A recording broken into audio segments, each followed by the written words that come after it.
So we are starting with the first chapter of 12th class economics. Name of our chapter is Circular Flow of Income. To understand this chapter, first we need to understand the concept of meaning of macroeconomics. So it is a Greek word from macros, which means large. Macroeconomics is that part of economic theory which studies the behavior of aggregates of economy as a whole. It means that we do not study macroeconomics for the individual level. As we all know that economics is the study of the economy and macroeconomics deals with the aggregation of economy. So for this we need to understand the difference between macro and micro. It is very simple. Micro is the part of the economic theory which studies the behavior of individual units for one person, one unit. It can be anything that is one, like one office, one house, one street, one city. So it studies the behavior of individual units, and we need to remember, we need to keep this thing in mind that economics is the study of behavior.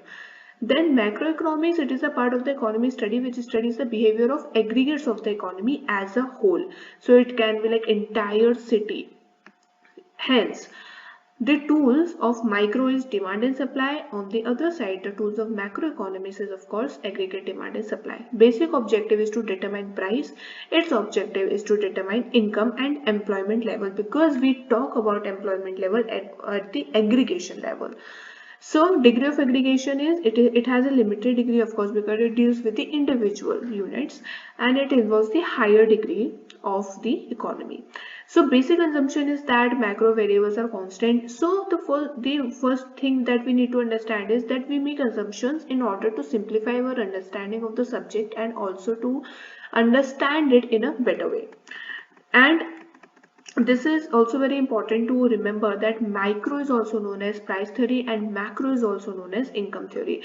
For example, individual income and individual output, and national income and national output. So as we can see that it deals with the individual units of the economy. On the other side, it deals with the aggregation of the economy as a whole.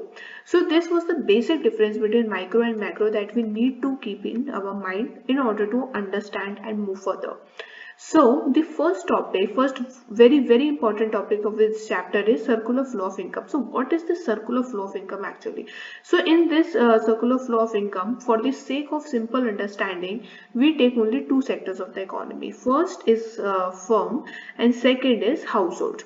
So here is a circle, here is a cycle of economy, and now we are going to understand how does it work. Households provide factors of production such as land, wage, interest, etc., labor, enterprises to the firms. Okay, so households provide factors of production to the firms, and in return they receive incomes, they receive revenue from the firms. So households provide factor of production to the firm and firm gives revenue to the households in return of the factor of production. Then using the factor of production received by the households, firm produce goods and then they sell it to households. And households, using the revenue that they collected from the firms, spend it on the goods and services provided by the firm. And we call it consumption expenditure. So this is how it works between firms and the households.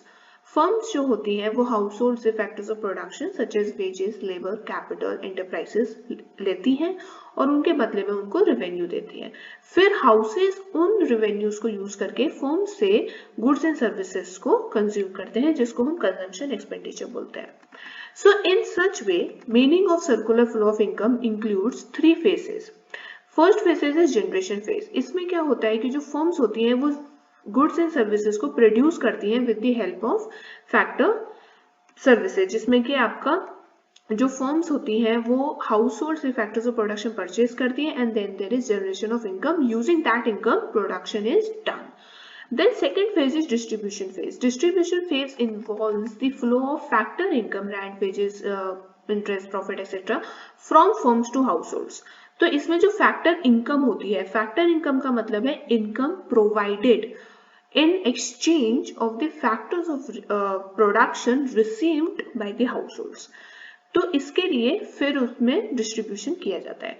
Then last stage and third stage is disposition phase. Disposition phase का मतलब है कि जो income जो कि house holds receive करते हैं by the factors of production, उनको स्पेंड कर देते हैं to purchase goods and services.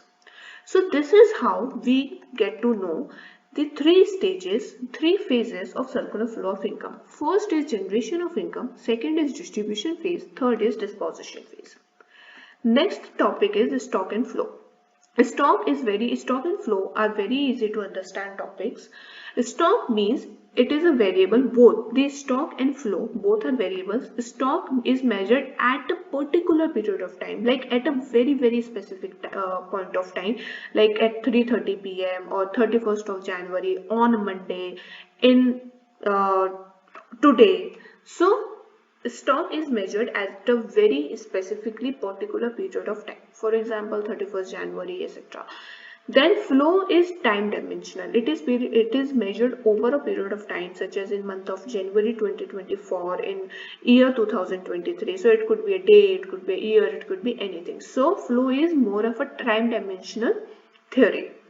So both are variables, but the main difference that separates them from each other is stock and flow. Alright, so for example, for better clarity, here one very good example is given here, that we have a tank. ये एक पानी का tank है जिसमें कि stock of water कितना है कि मान लीजिए इसमें 25 लीटर पानी है, तो 25 liters is the stock of the water that is present in this tank at a particular point of time, right? Then there is flow of water of the tank, जो कि हर सेकंड चेंज हो रहा है, हर second वो उससे पानी जब बाहर निकल रहा है तो उसमें total amount of water is changing, so that is the flow of water.